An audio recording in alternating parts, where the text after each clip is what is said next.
નમસ્કાર મિત્રો, જય માતાજી। આજે આપણે પહોંચી ચૂક્યા છીએ મહેસાણા જિલ્લાના વડનગર શહેરમાં।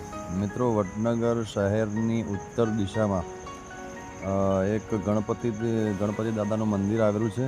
તો આજે આપણે એ ગણપતિ દાદાના દર્શન કરીશું અને આ જે ગણપતિ દાદા છે એ ગણપતિ દાદા અહીંયા ખોખા ગણપતિ દાદા તરીકે ઓળખાય છે। તો મિત્રો, સામે તમે જોઈ રહ્યા છો એ રસ્તો ત્યાં જવાનો રસ્તો છે। મિત્રો, આપણે પહોંચી ચૂક્યા છીએ ગણપતિ દાદાના મંદિરે અને સામે જ તમે જે આ દેરી જોઈ રહ્યા છો એ ગણપતિ દાદાના પહેલાં જે પૂજારી હતા એ પૂજારીજીની સમાધિ અહીંયા બનાવવામાં આવી છે। એ સમાધિની દેરી છે। મિત્રો, શ્રાવણ મહિનામાં આપણે વડનગર આવ્યા હતા અને શ્રાવણ મહિનાના એક સોમવારે આપણે હાટકેશ્વર મહાદેવના દર્શન કર્યા હતા। તો પહેલાં વડનગરમાં વ્લોગનું કામ ચાલુ કર્યું એટલે ગણપતિના પિતાશ્રીનો વિડીયો આપણે બનાવ્યો અને આજે આપણે ગણપતિનો વિડીયો બનાવીશું। તો મિત્રો, સામે તમે જોઈ રહ્યા છો એક નાનું એવું તળાવ છે બાજુમાં અને આ તળાવના કિનારે ગણપતિ દાદાનું મંદિર આવેલું છે। ખોખા ગણપતિ આ કહેવાય છે। મિત્રો, બહુ જ જૂનું અને પૌરાણિક મંદિર સામે દેખાઈ રહ્યું છે અને લોકોને એવું કહ્યું છે કે અહીંયા બેસતા વર્ષના દિવસે બહુ જ મોટો મેળો ભરાય છે। મિત્રો, ઘણું બધું જૂનું મંદિર દૃશ્યમાન થઈ રહ્યું છે। નાનું પણ બહુ જ સરસ મંદિર સામે છે।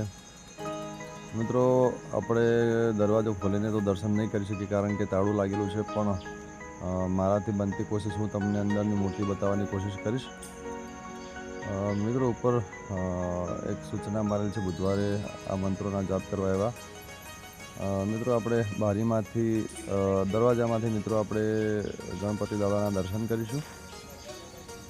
મિત્રો, બહુ જ સુંદર અને સરસ મૂર્તિ અંદર દૃશ્યમાન થઈ રહી છે। બહુ જ ગજબની અને સુંદર અને બહુ જ પૌરાણિક આ મૂર્તિ લાગી રહી છે। મિત્રો, પહેલી નજરે જોતાં જ આ મૂર્તિ મનને મોહી લે એવી મૂર્તિ દેખાઈ રહી છે। બહુ જ સુંદર સજાવવામાં આવી છે મૂર્તિને। બહુ સુંદર મુગટ દેખાઈ રહ્યું છે, હાર દેખાઈ રહ્યા છે અને બહુ જ સુંદર મૂર્તિ દૃશ્યમાન થઈ રહી છે।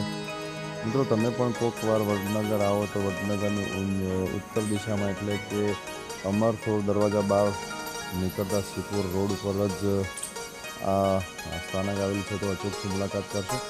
મિત્રો, બાજુમાં તળાવ છે પણ તળાવનું પાણી બહુ જ ગંદુ દેખાઈ રહ્યું છે કારણ કે શેવાળ અંદર રહેલો છે।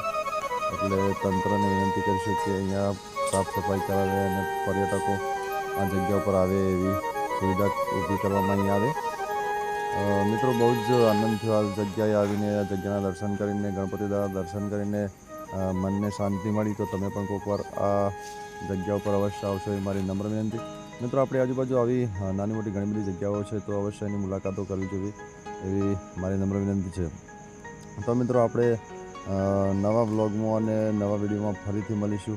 ત્યાં સુધી તમારા પરમ મિત્ર વાઘેશ ગઢિયાને રજા આપશો અને અમારી ચેનલને લાઇક શેર અને સબસ્ક્રાઈબ કરતા રહેજો એવી મારી નમ્ર વિનંતી છે। મિત્રો, આ સરસ મજાના વિડીયો અમે અમારી ચેનલમાં તમને બતાવતા રહીશું। તમને ફૂલ સપોર્ટ કરશો એ મારી નમ્ર વિનંતી। આવતા વ્લોગમાં ફરીથી મળીશું। ત્યાં સુધી તમારા પરમ મિત્ર વાઘેશ ગઢિયાને રજા આપશો। જય માતાજી, જય ગણપતિ દાદા।